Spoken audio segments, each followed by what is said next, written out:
जी, तो स्टार्ट करते हैं हमारा पोर्टल कॉम्पिटिटिव फोर्स मॉडल को, ठीक है? तो उसमें हम क्या देख रहे हैं, हम ये देखना चाह रहे हैं कि पोर्टल जो है उसने कौन से 5 मॉडल्स दिए हैं। बेसिकली मैं यहाँ पे बताता चलूँ कि पोर्टल 5 मॉडल्स जो है वो कहता क्या है? वो ये कहता है कि भई आपकी कंपनी जो है, वो यहाँ पे आपकी जो ऑर्गनाइज़ेशन है, आपका जो बिज़नेस है, वो कितना सक्सेसफुली रन कर रहा है। मीन्स के लोगों में कितना कोई सक्सेसफुल है, तो आपके कस्टमर्स उसको किस तरह से देखते हैं। और वो कितना कुछ तगड़ा है। इन अदर वर्ड्स वो उसमें कितनी कैपेबिलिटी है कि वो आपके कस्टमर्स को किसी और के पास जाने नहीं देगा, ठीक है? तो कहीं ऐसा ना हो कि आपका कस्टमर आपको ये कहे कि भई मुझे ये चीज़ प्राइस इतने में मिल रही है, यानी कि आपका एक लेट्स सपोज़ एक मोबाइल फ़ोन है, तो मोबाइल फ़ोन की आपकी अगर एक ऑर्गनाइज़ेशन है, कंपनी है, तो वो कहता है कि भई ठीक है, अगर इसी सेम स्पेक्स का मुझे किसी और जगह पे भी मिल रहा है और सस्ते में मिल रहा है, दूसरी कंपनी में, यानी डब्बा पैक ही मिल रहा है दोनों जगहों पे, तो मैं तुम्हारे पास क्यों हूँ? मैं जा रहा हूँ। मुझे सस्ते में दो, नहीं तो मैं जाता हूँ। अगर ऐसी बात है तो आपका जो बिज़नेस है वो बड़े रिस्क में है, ठीक है? तो इस सूरत में आपका जो कस्टमर है वो भाग जाएगा। तो जब वो भागेंगे तो यही स्ट्रेंथ यही जो क्या नाम है वीकनेसेस जो हैं ये पोर्टर जो है वो 5 मोस्ट फोर्सेस मॉडल के थ्रू बता रहे हैं कि भाई क्या है, क्या सीन है, किस तरह से आप बचा सकते हो या कौन-कौन सी चीज़ों को आपने देखना है। ठीक है जी? तो सबसे पहले हम स्टार्ट करते हैं अपने रिवेलरी अमंग एग्जिस्टिंग कंपटीटर्स, ठीक है? इसके बारे में हम देखते हैं। तो इसमें ये क्या कहता है, ये कहता है कि भई आपके कितने ही कोई कंपटीटर्स मौजूद हैं, यानी कि सबसे पहले आपने देखना है कि how many competitors you are facing, यानी कि कितने कंपटीटर से आपका पाला पड़ा है, कितने लोग हैं आप जैसे ही बिजनेस को लेकर आए हुए हैं, आपको कामयाब देख के हर कोई जो है बेसिकली होता क्या है कि जब एक बिजनेस या एक कोई फॉर्म जब सक्सेसफुली चल पड़ती है ना, तो उसके चलने के बाद लोग क्या करते हैं अपनी उसी तरह की फॉर्म जो है वो ले आते हैं और कंपटीटर बन जाते हैं और आपके जो कस्टमर है वो डिवाइड हो जाते हैं। तो इसमें क्या हो रहा है, इसमें आपने यही चीज़ देखनी है कि आपके कंपटीटर्स कितने हैं मार्केट में, क्योंकि आप किसी को रोक नहीं सकते नया बिज़नेस एस्टेब्लिश करने से। हाँ, लेकिन किसी हद तक कुछ बैरियर्स आ जाते हैं, वो हम नेक्स्ट आगे थ्रेड्स ऑफ न्यू एंट्रेंट्स पे डिस्कस करेंगे, ठीक है? तो यहाँ पर आपने क्या देखना है, आपने यहाँ पे देखना है हाउ मेनी कंपटीटर्स, कितने कंपटीटर्स हैं जिससे आप जूझ रहे हो, कर रहे हैं और वो कौन है, वो क्या कर रहे हैं, ठीक है? और कंपटीशन का लेवल जो है वो कौन कैसा है, हाई है या लो है? अगर तो वो हाई है, लेट्स सपोज जो आपका कंपटीशन है लोगों के साथ या आपसे मिलती जुलती फर्म्स के साथ या इंडस्ट्री के साथ, ठीक है? तो उस मामले में आपका जो कॉम्पिटिशन है वो हाई हो जाता है। लेट्स सपोज़ अगर आपके पास ज़्यादा से कॉम्पिटिटर्स हैं, ठीक है? तो फिर क्या करना पड़ेगा, अगर ज़्यादा कॉम्पिटिटर्स हैं, इसका मतलब है कि आप जैसी जितनी भी प्रोडक्ट्स हैं मार्केट में वो काफ़ी ज़्यादा आएँगी, ठीक है? जैसे कि मोबाइल फ़ोन्स हैं, मोबाइल फ़ोन में सैमसंग भी है आपके पास, लेट्स सपोज़ आपका सैमसंग है या फिर आपका ओप्पो है या व्हाटएवर कोई भी है। तो अगर मार्केट के अंदर सेम इसी तरह के स्पेक्स के साथ आपके पास मोबाइल फ़ोन्स आते जा रहे हैं, तो लोग ज़ाहिर बात है दूसरों की तरफ अट्रैक्ट होना शुरू हो जाएँगे, ठीक है? तो इस सूरत में आपको क्या करना पड़ेगा, क्योंकि आपका जो इस वक़्त इस एग्ज़ाम्पल के थ्रू आपका जो कॉम्पिटिशन है वो क्या है, हाई है, ठीक है? जब कॉम्पिटिशन हाई है, तो आपको क्या करना पड़ेगा, आपको डिस्काउंट्स देने पड़ेंगे। आपको अपने प्रोडक्ट को नीचे लेकर आना पड़ेगा, आपको उसकी प्राइसिंग लो सेट करनी पड़ेगी ताकि कस्टमर जो है वो आपकी तरफ अट्रैक्ट हो और क्वालिटी भी अच्छी हो। ये नहीं कि क्वालिटी डाउन कर लो और पैसा भी डाउन कर लो, तो फिर आपकी खिल्ली उड़ जाएगी, आप लोग निकल जाओगे यहाँ से, यानी कंपटीशन से बाहर हो जाओगे, लोग आपकी तरफ आएँगे नहीं, नोकिया बन जाओगे एक तरह से, पुराने वक़्तों का, ठीक है? तो क्या होगा, हाई कंपटीशन जब है आपका तो आपने डिस्काउंट्स भी ज़्यादा देनी है, कम प्राइस पे माल बेचना अपना अपने प्राइसिंग लो करनी है और हाई एडवर्टाइज़िंग करनी है, समझे? हाई एडवर्टाइज़िंग करेंगे आप ताकि लोग जो हैं वो आपकी कंपनी को ज़्यादा से ज़्यादा जानें और आपकी लो प्राइसिंग के बारे में लोगों को पता चले और वो आपकी तरफ अट्रैक्ट रहें और आप कंपटीशन में बरकरार रहें और आप अपने बिज़नेस को लीड करते रहें या बिज़नेस को चलाते रहें सक्सेसफुली तरीके से, ठीक है? नेक्स्ट हम देखते हैं अगर वो आपका जो कंपटीशन लेवल है वो लो है।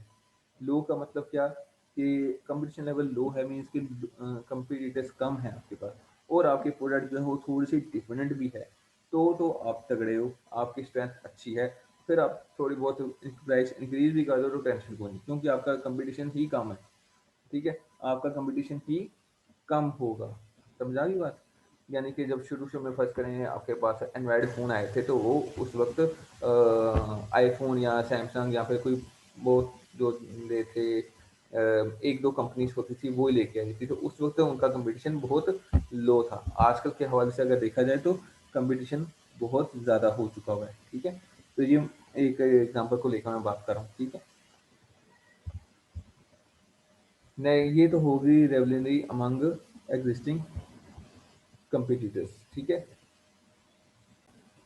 जी, तो नेक्स्ट हम बात करते हैं बार्गेनिंग पावर ऑफ सप्लायर्स की। ठीक है, तो बार्गेनिंग पावर ऑफ सप्लायर्स में क्या चीज़ें आती हैं? देखें, आपकी कंपनी को रॉ मटेरियल चाहिए होगा, ज़ाहिर बात है। आपकी ऑर्गेनाइजेशन को ना कोई रॉ मटेरियल की ज़रूरत पड़ती है अपने प्रोडक्ट को बनाने में, तो उसके लिए ज़ाहिर बात है रॉ मटेरियल की तो ज़रूरत पड़ेगी। तो अब रॉ मटेरियल कहाँ से आता है? सप्लायर्स आपको प्रोवाइड करते हैं। ठीक है, तो उनकी जो बार्गेनिंग पावर है वो कैसी है? अगर फर्स्ट करें, आपका जो अ सप्लायर है, ठीक है? या फिर आपकी जो रॉ मटेरियल हैं वो लिमिटेड है, ठीक है? और इसके अलावा स्केर्स स्केर्स रिसोर्सेज़ हैं, मीन्स कि रिसोर्सेज़ वो होते हैं जो कि आम तौर पे रॉ मटेरियल हर एक से नहीं मिलता, स्पेशल चीज़ों से मिलता है। मतलब इसके वो रॉ मटेरियल जो है वो एक यूँ समझ लें कि ऐसे कोई खुला पड़ा आम नहीं है, जैसे ईंटें आम हैं, जैसे रेत आम है, इस तरह से ये चीज़ें आम नहीं है। वो कोई ख़ास स्पेशल चीज़ है जिसके लिए जिसको वो सप्लायर आपको प्रोवाइड कर रहा है। ठीक है? अगर ये चीज़ है और इसके अलावा आपका जो कॉस्ट ऑफ स्विचिंग होता है कि आप एक सप्लायर को छोड़ के दूसरे सप्लायर की तरफ जाओ। ठीक है? यानी कि एक सप्लायर आपको माल-साल दे रहा है, तो आप अगर वो प्राइस थोड़ी इंक्रीज़ करता है, तो आप उसको छोड़ के दूसरे सप्लायर की तरफ जाओ या फिर वैसे ही चले जाओ। तो वो जब तक आपको सप्लायर या मीन्स कि अगर वो सप्लायर आप चेंज करते हो, ठीक है? इसको बोलते हैं cost of switching off supplier. वो भी अगर हाई है, हाई का मतलब ये है कि अगर फर्स्ट करें, आप एक सप्लायर जो आपका करंटली था, उसने प्राइस इंक्रीज़ की, आपने उसको छोड़ा, दूसरे के पास चले गए, जिसके पास प्राइस थोड़ी लो थी। लेकिन वो आपको माल बहुत दूर से लाके दे रहा है और उसकी वजह से आपकी जो रॉ मटेरियल है उसकी भी कॉस्ट इंक्रीज़ हो जाती है।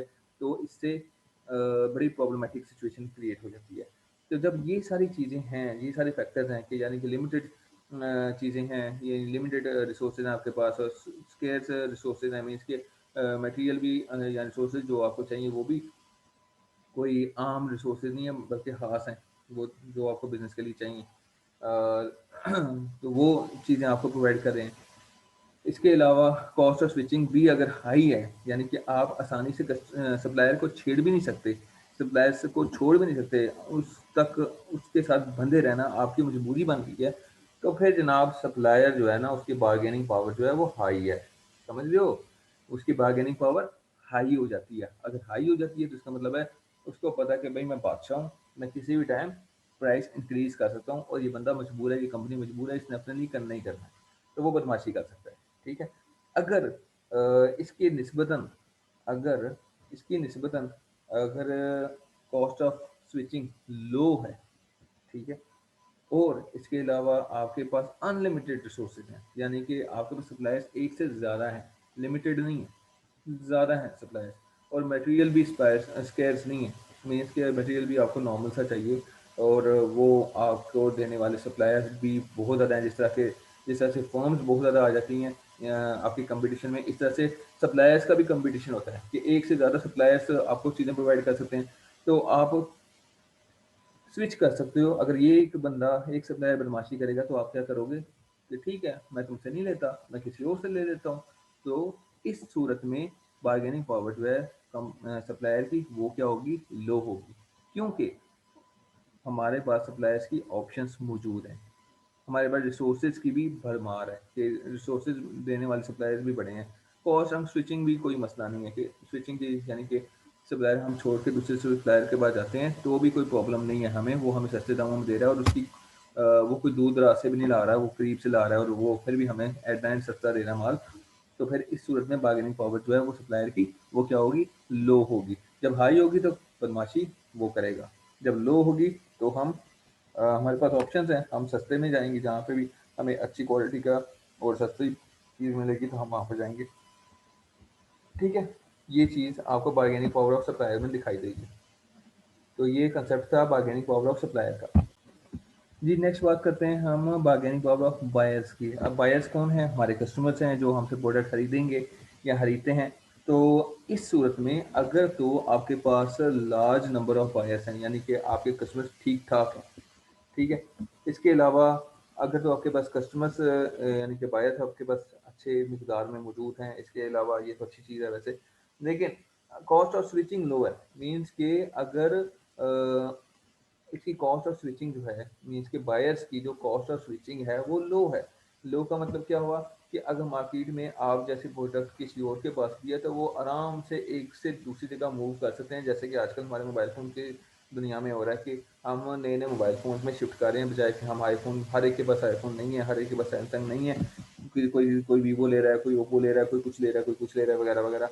तो इस तरह से कोई टेक्नो पे आ गया, फिर नई-नई इन्फिनिक्स कंपनी भी आ गई है, फिर और तरह से अच्छी-अच्छी प्रोडक्ट्स भी दे रही हैं और सस्ते दामों में दे रही हैं, तो लोग जो हैं उनके पास ऑप्शंस बढ़ रही हैं। तो जब ऑप्शंस बढ़ेंगी तो बार्गेनिंग पावर जो है सप्लायर ये सॉरी ये बायर की वो क्या हो जाएगी? वो हाई हो जाएगी, ठीक है? इसके अलावा और चीज़ क्या है कि आपकी जो प्रोडक्ट्स हैं, वो अनडिफरेंशियल प्रोडक्ट्स हैं, ठीक है? आपकी जो प्रोडक्ट है, आपकी कंपनी की जो प्रोडक्ट है, वो अनडिफरेंशियल है। क्या है? डिफरेंशियल प्रोडक्ट मीन्स कि आपकी कंपटीटर से मिलती-जुलती प्रोडक्ट्स हैं आपकी। तो ज़ाहिर-सी बात है, अगर ये तीनों चीज़ें आपके पास हैं, लार्ज नंबर ऑफ बायर्स भी हैं, कॉस्ट ऑफ स्विचिंग जो है, एक जगह से छोड़ के वो दूसरी कंपनी में जाके उनसे प्रोडक्ट खरीद सकते हैं, तो ये भी अगर कॉस्ट ऑफ स्विचिंग जो है वो लो है और आपकी जो प्रोडक्ट है वो भी कंपटीटर से मिलती-जुलती प्रोडक्ट है, तो फिर आपके पास जो बार्गेनिंग पावर है बायर की, वो हाई है। यानी कि जब ये हाई होगी, तो इसका मतलब है कि कस्टमर के पास या बायर के पास और भी ऑप्शंस हैं, वो आपकी कंपनी को छोड़ के जा सकता है। तो इस सूरत में जब हाई है, तो वो आप पर प्रेशर डाल सकता है कि भाई अपनी चीज़ों का रेट कम करें, ठीक है? तो वो इस चीज़ का प्रेशर डालेगा कि आप अपने प्रोडक्ट को रिवाइज़ करें, कम प्राइस पे लेकर आएँ, तब जाके मैं आपके साथ अटैच लूँगा, अदरवाइज़ नहीं। यानी कि उनका बायर जो है वो प्रेशर डालेगा आप पर, ठीक है? लेकिन जब इसका उल्ट होता है, यानी कि जब बार्गेनिंग पावर जो है वो लो है, तो लो कब होगी? जब आपके पास बायर जो हैं वो लिमिटेड नंबर के हैं, ठीक है? इसके अलावा कॉस्ट ऑफ स्विचिंग जो है वो हाई है। मीन्स कि बायर जो है वो आसानी से छोड़ के नहीं जा सकता और डिफरेंशियल प्रोडक्ट है आपकी, यानी कि प्रोडक्ट आपकी थोड़ी-सी डिफरेंस क्रिएट करती है। लेट्स सपोज़ अगर एक मोबाइल फ़ोन सिंपली टच वाला देता है, आप फोल्डिंग वाला दे रहे हो साथ, ठीक है? टच फोल्डिंग वाला दे रहे हो, थोड़ी-सी डिफरेंशियल प्रोडक्ट है आपकी और उसी प्राइस रेंज में दे रहे हो या प्राइस ब्रैकेट में दे रहे हो, तो ज़ाहिर-सी बात है लोग आपकी तरफ ही अट्रैक्ट करेंगे। तो अगर थोड़ी-सी डिफरेंट प्रोडक्ट है आपकी, इसके अलावा कॉस्ट ऑफ स्विचिंग जो है बायर की वो हाई हो जाती है, यानी कि आप आसानी से किसी और कंपनी की तरफ या ऑर्गेनाइज़ेशन की तरफ नहीं जा पाते, ठीक है? और लिमिटेड नंबर ऑफ बायर्स हैं आपके, तो फिर ये बार्गेनिंग पावर जो है बायर्स की वो लो रहेगी और वो कंपनी आपके साथ यानी कि बायर जो है वो आपके साथ अटैच रहेगा, ठीक है जी? जी, तो नेक्स्ट हम बात करते हैं थ्रेट ऑफ न्यू एंट्रेंट्स के बारे में। तो थ्रेट ऑफ न्यू एंट्रेंट्स क्या कहती है भई? ये कहते हैं कि भई आपको सक्सेसफुल जब आपकी कंपनी सक्सेसफुल वर्क कर रही है या देख रही है और लोग देख रहे हैं कि भई ये जो कंपनी आई है या ऑर्गेनाइज़ेशन है, ये तो काफ़ी कामयाबी के साथ चल रही है। तो लोग जब इसको देखते हैं और तो फिर बड़े-बड़े सरमायादार जो हैं वो आते हैं और वो आपके बिज़नेस की तरह ही आपके कॉम्पिटिशन पे आ जाते हैं, ठीक है? वो क्या कहते हैं, वो भी एक फ़र्म बना लेते हैं अपनी, ठीक है? और वो आपके कॉम्पिटिशन में आ जाते हैं, ठीक है? यानी इन अदर वर्ड्स आपको कमाता देखकर वो क्या करते हैं आपको सक्सेसफुल देख के वो आप ही की जैसी प्रोडक्ट को मार्केट में लॉन्च करेंगे ताकि वो आसानी से आ सकें और आपको कम्पीट कर सकें या फिर अपनी तरफ से लोगों को लेके आ जा सकें, ठीक है? तो आपने ये देखना है कि कहीं ऐसा तो नहीं है न्यू एंट्रेंट्स का जो थ्रेट है वो तो नहीं है आपको। अगर वो है तो उसके लिए कुछ बैरियर्स भी होने चाहिए आपके लिए, ठीक है? कुछ बैरियर्स भी होने चाहिए। बैरियर्स होते हैं रोकने वाली चीज़ें। मतलब कि कॉस्ट ऑफ एंट्री उनके आने की जो एंट्री है वो भी ठीक-ठाक होनी चाहिए। गवर्नमेंट पॉलिसीज़ जो हैं ये उनको रोकने के लिए यूज़ हो सकती हैं। इसके अलावा पेटेंट और नो हाउ जो है यानी उसका पेटेंट होना यानी उसका लीगलाइज़ेशन होना, इन सारी चीज़ों के ये थोड़े बहुत बैरियर्स हैं लेकिन अल्टीमेटली जिन्होंने आना है वो तो आना ही और कम्पीट करना है। इसमें आपको खुद अपने आप को देखना है, अपनी पावर्स को देखना है, और ये सारी बाकी जो 2-3 चीज़ें मैंने एक्सप्लेन की हैं वो भी इसमें शामिल हो जाती हैं।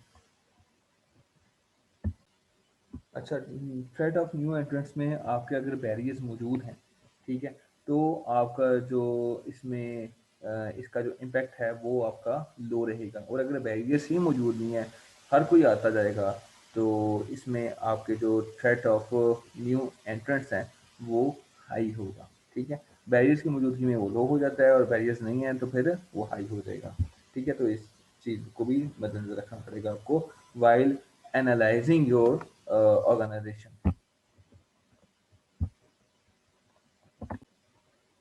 जी, तो नेक्स्ट आपके पास लास्ट जो आ जाता है वो है थ्रेट ऑफ सब्स्टिट्यूट प्रोडक्ट और सर्विसेज।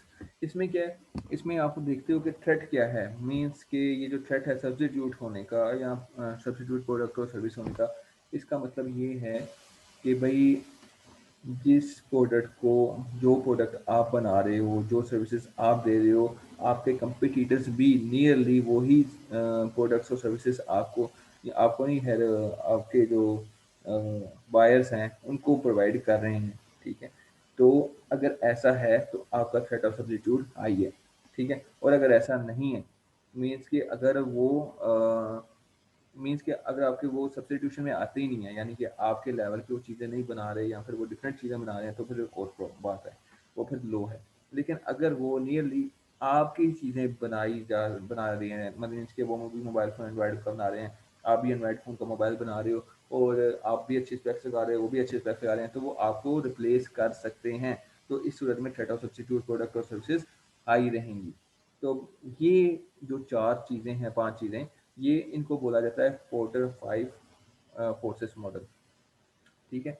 तो ये कम्पिटिटिव पोजीशन आपको बताती है, किस तरह से बता रही है ये, क्विकली मैंने इस लेक्चर को समेट दिया है कुछ ही मिनटों में, ठीक है। तो इसमें क्या है कि आपके पास रेवलरी अमंग एग्जिस्टिंग कंपटीटर्स आपके पास आ जाते हैं, कि मीन्स कि आपका कौन कौन कंपटीशन में है, कितने लोग हैं, क्या होगा, आपके फॉर्म्स कैसी हैं, वगैरह वगैरह। इसके अलावा न्यू एंट्रेंट्स का जो थ्रेट है कि भाई जो अगर कोई बैरियर्स उनके लिए हैं तो फिर तो ठीक है, नहीं तो फिर न्यू एंट्रेंट्स भी आप पर हावी हो सकते हैं। फिर बार्गेनिंग पावर जो है बायर की, कि कस्टमर आप पर प्रेशर डालेगा कि भाई प्राइस लो करो, और बार्गेनिंग पावर जो है वो अगर सप्लायर की वो हाई है तो फिर वो बदमाशी कर सकता है आपके साथ फिर किसी तरह से भी, मीन्स के वो आपकी परचेजिंग जब चाहेगा, जब दिल करेगा उसका, वो अपने प्रोडक्ट जो है या फिर अपना जो रॉ मटेरियल है उसकी जो प्राइस है वो बढ़ा देगा, ठीक है। अगर लो है तो वो नहीं कर सकता, फिर वो आपके पास ऑप्शन है। थ्रेड ऑफ सब्स्टिट्यूट मीन्स के अगर आपके पास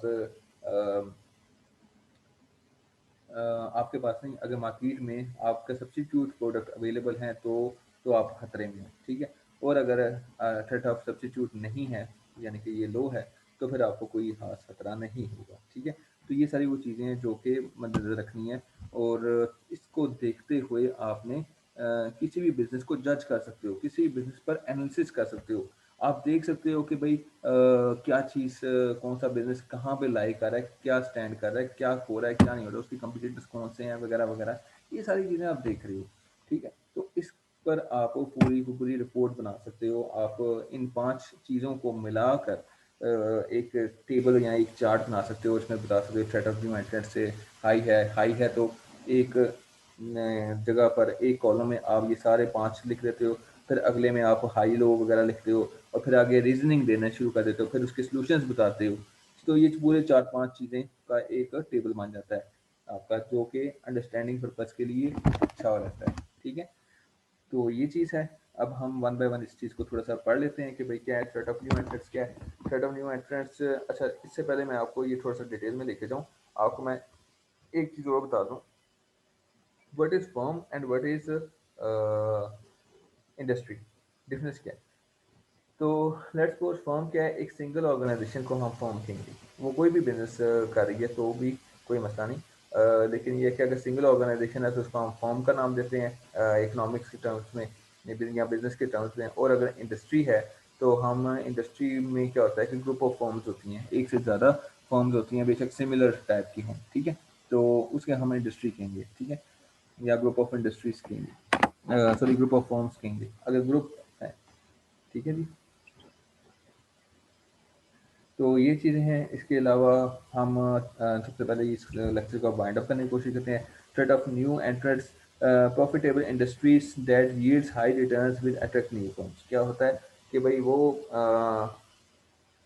ऐसी कोई भी इंडस्ट्रीज हैं जो कि हाई रिटर्न दे रही हैं, यानी कि अच्छा प्रॉफिट कमा रही हैं, तो वो न्यू फर्म्स को अपनी तरफ अट्रैक्ट करती हैं।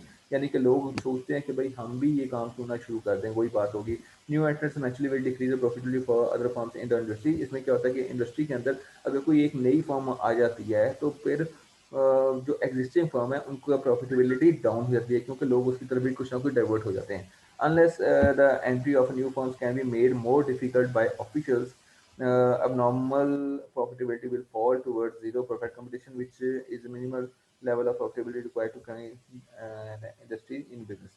क्या होता है कि आमतौर पे जो एंट्री होती है न्यू फर्म की वो डिफिकल्ट काम होता है थोड़ा सा, ठीक है, क्योंकि उसमें कुछ बैरियर्स भी इन्वॉल्व हो जाते हैं। इसलिए वो जब आते हैं आपकी तरफ तो आपकी प्रॉफिटेबिलिटी कम हो जाती है, लेकिन इतनी रहती है कि आप अपने बिजनेस को मेंटेन रख सको। लेकिन ये भी कभी कभी नहीं हो पाता, तो आप आउट भी हो जाते हो अगर आपकी पोजीशन पे आउट और डाउन होते हैं। ट्रेड ऑफ न्यू एंट्रेंट्स में क्या है कि कुछ फैक्टर्स हैं जो कि न्यू आपके बिजनेस को हिट कर सकते हैं। वो कौन से हैं? या कोई फैक्टर्स हैं ऐसे जो कि थ्रेट्स हैं एक न्यू एंट्रेंट्स पे, ठीक है। वो क्या हैं? The existence of barriers of entry, patent rights etcetera जो है, मीन्स के जो बैरियर्स हैं, यानी कि कोई नया बिजनेस आ रहा है तो उसके लिए कुछ बैरियर्स हैं। उसको पेटेंट्स चाहिए, उसको राइट्स चाहिए, उसको बिजनेस खोलने के लिए गवर्नमेंट पॉलिसीज़ को देखना पड़ेगा। बहुत ही ऐसे मामला आते हैं जो गवर्नमेंट लेवल के होते हैं, वो करने पड़ते हैं। Most attractive segment is one in which entry barriers are high, यानी कि जब इसमें कंपटीशन में आना फर्म के अंदर, यानी एक नई फर्म को लेकर आना मुश्किल हो जाए, तब आपका कम्पिटिटिव लेवल जो है वो हो जाता है हाई, ठीक है। The most attractive segment in which entry barriers are high and exit barriers are low. It's worth noting, however, the high barriers to entry almost always make exit more difficult. यानी कि आप एक बार आ जाते हो फिर निकलना मुश्किल हो जाएगा। इसमें अब जो बैरियर्स हैं आपके पास वो कौन से हैं? गवर्नमेंट पॉलिसीज आ जाती हैं आपके पास, कैपिटल रिक्वायरमेंट्स आ जाती हैं, एब्सोल्यूट कॉस्ट आ जाती है, cost disadvantages independence of size आ जाता है, इकोनॉमिक्स ऑफ स्केल आ जाती है, प्रोडक्ट डिफरेंशिएशन आ जाती है, यानी कि आपका प्रोडक्ट डिफरेंट है, यानी ब्रांड इक्विटी आ जाती है। यानी ये सारे बैरियर्स हैं, तो ये आप देखते हो थ्रेट ऑफ न्यू एंट्रेंट्स में, ठीक है। थ्रेट टू सब्स्टिट्यूट में क्या है? Substitute product use different technologies to try to solve the same economic need. Example of substitutes are meat, poultry, fish, landline, and cellular telephones, airlines, automobile, trains, ships, and so on. क्या है कि substitute products जो है जो कि different technology है वो आपके इकोनॉमिक नीड को पूरा कर रही है। लेट्स सपोज कि कोई ऐसी चीज़ जो कि आपकी करंट ऑर्गेनाइजेशन के प्रोडक्ट के इक्वल आ रही है, ठीक है, या आपकी प्रोडक्ट को रिप्लेस कर सकती है, ठीक है। Tap water is substitute of for Coke, ठीक है, but Pepsi is a product that use the same technology to compete head to head with Coke, so it is not the substitute, ठीक है। क्या कहता है कि टैब वाटर जो है वो सब्स्टिट्यूट है कोक का, लेकिन पेप्सी जो है वो एक प्रोडक्ट है जो कि सेम टेक्नोलॉजी यूज़ करी है, जो compete करती है head to head with Coke, ठीक है, so it's not a substitute. Increased marketing for drinking tap water might shrink the pie for both Coke and Pepsi, whereas increased Pepsi advertising will likely grow the pie. Increased consumption of all soft drinks while giving a Pepsi a large market share at Coke expense. ठीक है, ये वही बात होगी सारी जो हमने बताई अभी। तो थ्रेट ऑफ सब्स्टिट्यूट्स में पोटेंशियल फैक्टर्स हैं आपके पास, बायर प्रोपेंसिटी टू सब्स्टिट्यूट, ठीक है, यानी कि वो किस तरह से सब्स्टिट्यूट को देखता है और किस तरह से वो अडॉप्ट करता है उसे। Relative price performance of substitute, यानी कि प्राइस परफॉर्मेंस सब्स्टिट्यूट की क्या है, बायर्स की स्विचिंग कॉस्ट क्या है, किस तरह से हाई है या लो है, perceived level of product differentiation के परसीव्ड लेवल क्या है प्रोडक्ट डिफरेंशिएशन का, यानी कि जो प्रोडक्ट कितनी आपकी मुख्तलिफ है या दूसरों की कितनी मुख्तलिफ है आपसे।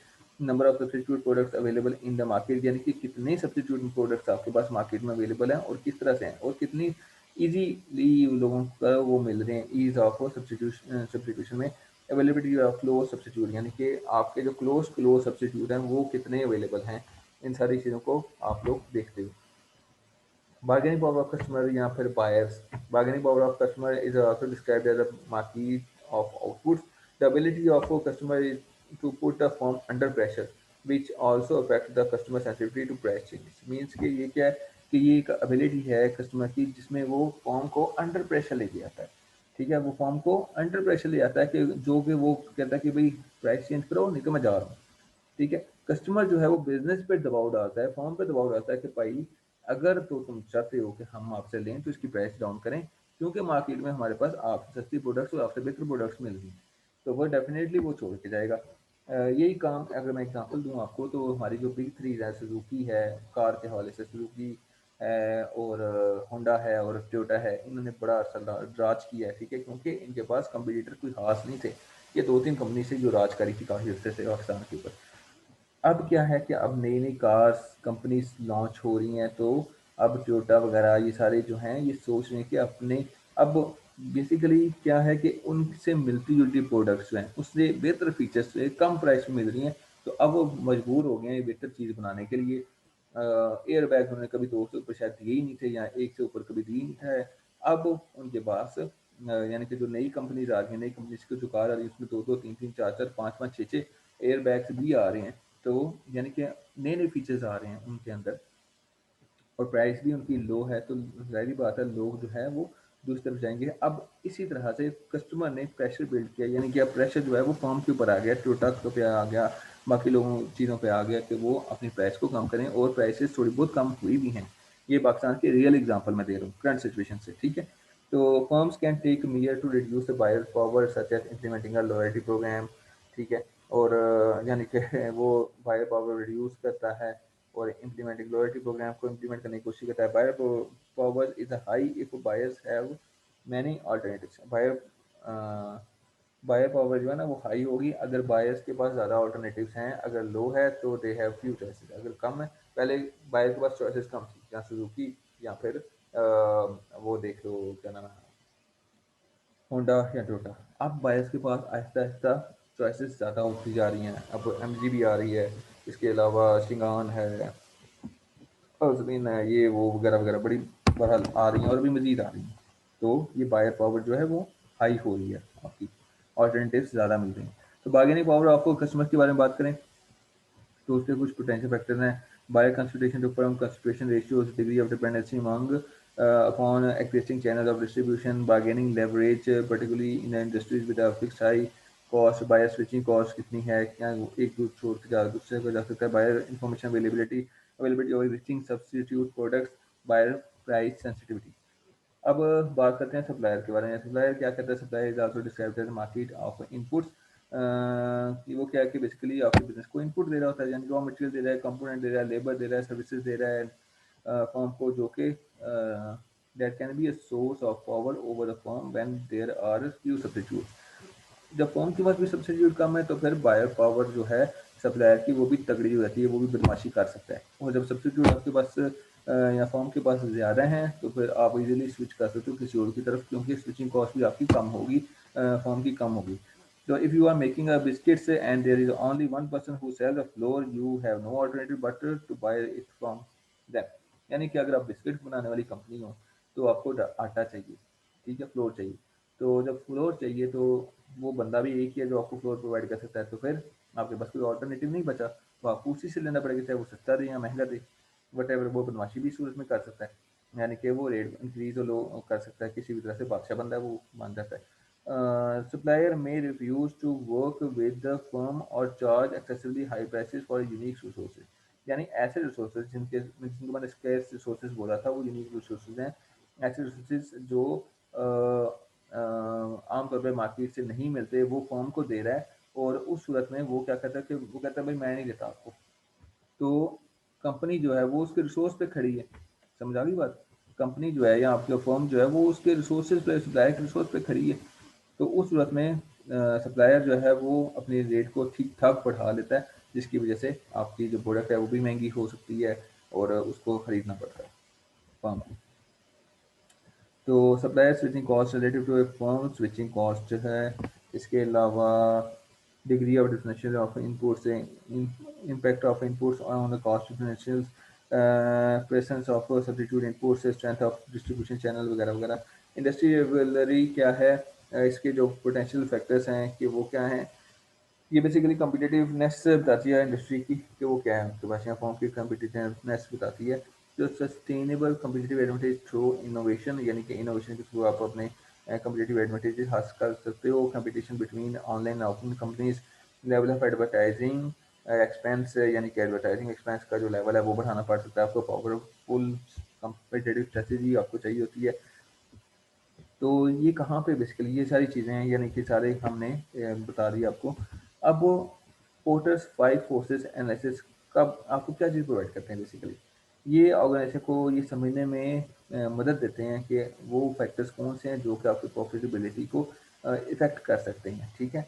और आपको उन फैक्टर्स को समझते हुए अपने बिजनेस के रिलेटेड कोई अच्छे डिसीजन लेने पड़ेंगे, या ऐसे डिसीजन लेने पड़ेंगे जो कि आपकी कंपनी को सर्वाइव करने में हेल्प करेंगे इन competitive position or in a competitive market. Whether to enter the specific industry, whether to increase the capacity in a specific industry or developing competitive strategies, कि भाई आपको स्पेसिफिक इंडस्ट्री में रहना है या इंक्रीज करना है अपनी कैपेसिटी को, या फिर अपने कम्पिटेटिव स्ट्रेटजीज को डेवलप करना है, क्या करना चाहते हैं, ठीक है। तो कुछ पोर्टर्स 5 फोर्सेस एनालिसिस प्रोवाइड क्या करा है, ये कुछ प्रोवाइड करा है, डू और don'ts. Use this model where there are at least 3 competitors in the market, यानी कि इस मॉडल को वहाँ पे यूज़ करें जहाँ पे आपके पास 3 कंपटीटर्स अवेलेबल हैं। Consider the impact of government has or may have no have on the industry, यानी कि इंडस्ट्री में गवर्नमेंट का क्या इम्पैक्ट रहेगा।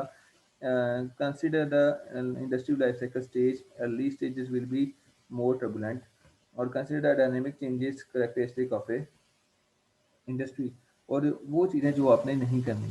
Avoid using the model for individual firms, it is design for use of industry basis. Individual firm में आपने इसको use नहीं करना, इंडिविजुअली आपने यूज़ नहीं करना।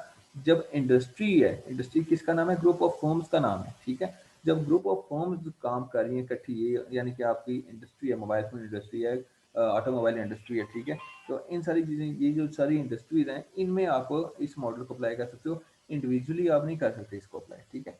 उसका रिजल्ट फिर विन विन ही आएगा, ठीक है। आज का यही लेक्चर था, उम्मीद करता हूँ आपको समझ आई होगी। Thank you so much. अल्लाह हाफिज़। कोई क्वेश्चन पूछ सकते हैं, और दुआ में याद रखिएगा। अल्लाह हाफिज़।